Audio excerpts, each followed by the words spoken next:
Live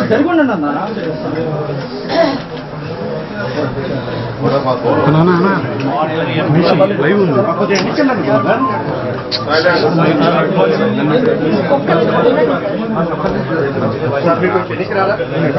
నేను బావాలి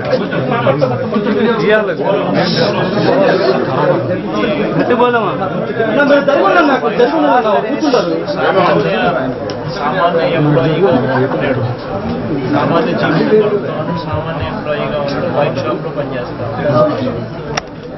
ఏ రోజు గొడవతో సంబంధం లేదు. ఏ రోజు ఇంత చంపేంత చంపుకునేంత అంత పరిస్థితులు, అంత ఫ్యాక్షన్, అంత గొడవలు ఏ కూడా ఎప్పుడు లేవు. అంతే కదా.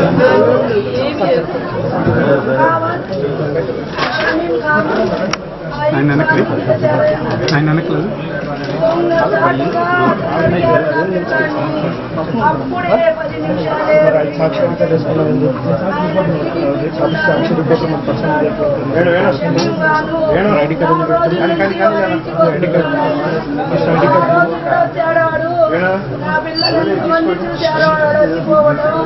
నా పిల్లలకి న్యాయం చేయాలయ్యా. ఎప్పుడన్నా పార్టీ కోసమే బతికాడు.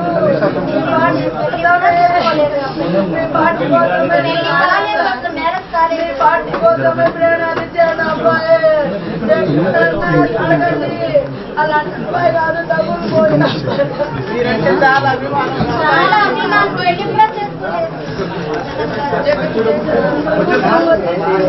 నా గవర్నమెంట్ ఉద్యోగం వచ్చేసి ఎప్పుడు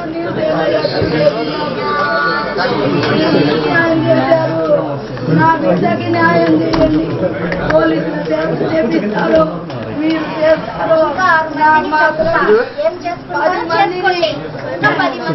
ఫోన్లు చేసి బెదిరిస్తున్నారు. వీళ్ళు అనుకుండి అన్ని నీళ్ళు చేపిస్తున్నాడు. వీళ్ళిద్దరికి మేము కాను నేనుండా మీ అన్ని నీళ్ళు చేపిస్తున్నాడు.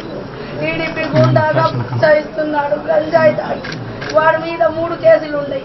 పోయిన అదే రోజు ఇంకొక అబ్బాయిని గొంతు కోసాడు. ఈసారి నా కొడుకుని టార్గెట్ చేశాడు. కేవలం పార్టీ వల్లే. నాకేం కక్షలు లేవు. వాడి ముఖం మేము చూసే ఎరగమయ్యా. ఆయన పని ఏందో ఆయన ఏందో తీరిపోతాడు, వస్తాడు. అప్పుడు కూడా షాపుకనే పోయాడు.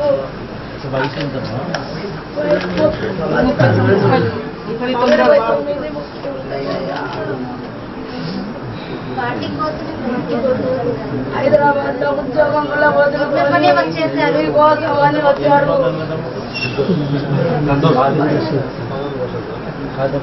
అమ్మాయి చెల్లెలు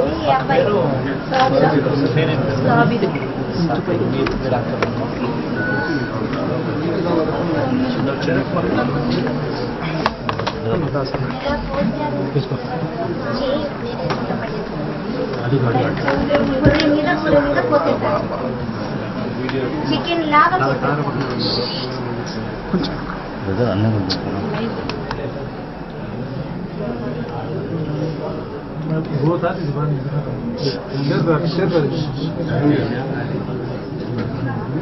ఆ వీడియో తీసి అందరినీ భయపెడుతున్నారు. ఎవరికి ఫోన్ చేసినారు?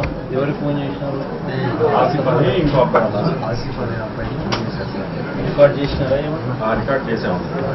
ఫోన్ చేసిన రికార్డింగ్ వాళ్ళు ఫోన్ చేసి చంపుతామని చెప్పి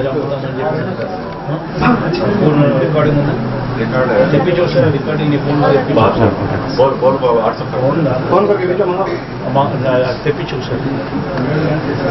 ఇప్పుడు దాకన్నా వాళ్ళ పేర్లు కంప్లైంట్ ఇచ్చిన వాళ్ళ పేర్లు మెయిన్గా ఎవరైతే ఉన్నారో నాయకులు వెనకాల వాళ్ళ కంప్లైంట్ ఎఫ్ఐఆర్లో కూడా ఎక్కిలేదు.